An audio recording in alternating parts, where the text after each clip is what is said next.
Welcome to Sweet Life Beat Life. We hope this video helps. You start by confirming what kind of account you have, because steps differ for personal versus work or school. Once you know that, sign into Teams or the Microsoft account portal with your current password and approve any multi-factor prompt. Make sure your phone or authenticator app is nearby. You will need it to confirm identity. If your organization uses single sign-on, pause and contact IT now. Otherwise, proceed to your account security settings to change the password. Once signed in, click your avatar in the top bar and choose Manage Account or My Account to reach account settings. Then open the Security or Password section. Microsoft will often ask you to verify with a code. Enter it so you can proceed. Now type your current password, followed by a new strong password twice.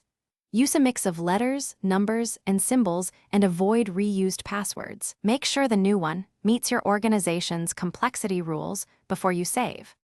After entering the new password, save changes and follow prompts to sign out other sessions if you want to force reauthentication.